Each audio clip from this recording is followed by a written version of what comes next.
Welcome back to Forex Professional Training in Financial Markets.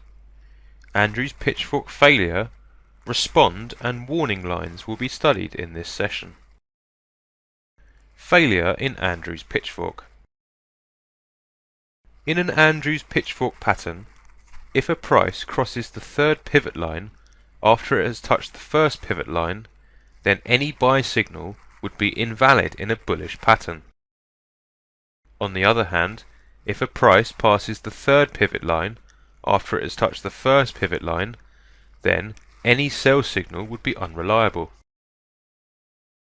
In another failure condition, in a bullish format, if a price touches the third pivot line after it has met the first pivot line, followed by another wave over the third pivot line, then crossing the third pivot line does not produce any sell signals. In a bearish format, if price goes near the third pivot line after it has met the first pivot line, followed by another wave lower than the third pivot line, then crossing the third pivot line does not produce any buy signals. A bearish example on MetaTrader 4 illustrates the first failure format. After a price has crossed the third pivot, there would not be any sell signal on this pattern. In another example, on an upward trend, a pattern could not create any buy signals after the price has crossed the third pivot line towards the bottom. The third failure format is formed when a price oscillates between the third and first pivot lines, followed by a movement towards the trigger line. In a bullish trend, if a price does not cross the trigger line and returns towards the top and touches the third pivot line, even if eventually price crosses the trigger line towards the bottom, a sell signal will not be valid or reliable. In a bearish format, if a price does not pass the trigger line and returns towards the bottom and touches the third pivot line, though price passes the trigger line towards the top, a buy signal will not be true or credible. A bullish example shows that the third failure type did not form. Thus, a sell signal was produced after the price had crossed the trigger line. The fourth failure on Andrew's pitchfork patterns forms whenever price crosses a trigger line, then returns to it. In a bullish trend, if a price passes the trigger line towards the bottom and it reverses its direction towards the top after crossing the trigger line, followed by a reversal trend, even if the price declines lower than the trigger line, then a sell signal would not be valid anymore.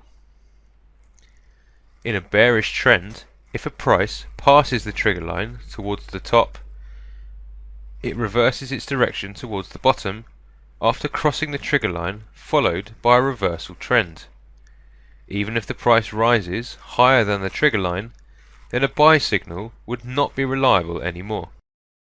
In the previous example, candles could be formed above the trigger line, so a sell signal is valid.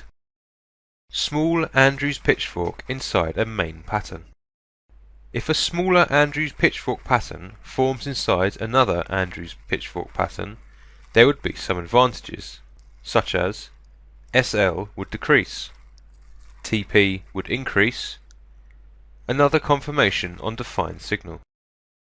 A small bearish pattern forms inside a main bearish pattern, while a small bullish pattern would be in a bigger bullish pattern. Small patterns can be detected in shorter time frames. An example shows how to find a smaller pattern. On a downtrend, a buy signal was produced. If a trader chooses a shorter time frame, there would be another small Andrew's pitchfork pattern with a downward trend. After the trigger line was crossed towards the top, a buy signal was generated and the trader could place a buy order with SL price under the last valley. After small fluctuations, price has reached the desired TP price and it continued its uptrend towards TP price of the main pattern. Warning line. In an Andrew's pitchfork pattern, a trader can measure the distance between the third and the first pivot lines, called R. In a bullish type, 3 parallel lines can be drawn under the third pivot line. In a bearish type, 3 parallel lines can be placed over the third pivot line. The gap between each line equals R. Each line may have considerable effect on a market price movement. Respond line. If the second and third pivots are connected by a line, then the direct distance between this line and the first pivot can be measured, known as L. 3 parallel lines with a line between the second and third pivots can be placed alongside the pattern with L distance from each other.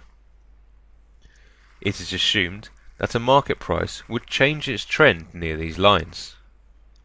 In an example, a pattern was drawn on a downtrend. In the MetaTrader 4 platform, a downward pattern was drawn and a trader could specify warning lines by placing the copy format of the pattern over it. The first line of the copy pattern on the third line of the main pattern. As the price increased, the second line of the copy pattern did not have a significant effect, while the price fluctuated as it reached the third line. In another example, a trader could draw a trend line to connect the second and third pivots. Then, a direct trend line could be placed between this line and the first pivot, known as L. A trader could copy and paste the trend line, L, by holding Control on the keyboard and double-clicking on the L. 4 duplicate L lines could be placed on the first pivot line after the connecting line between the second and third pivot. Market price trend did not show any considerable change on L1 and L3, while the price increased over the second pivot line and returned to the first pivot line on L2. Warning and respond lines do not guarantee that there would be a trend movement, while traders must consider them as effective spots on a market price trend. That concludes this session. Until next time and another session, take care.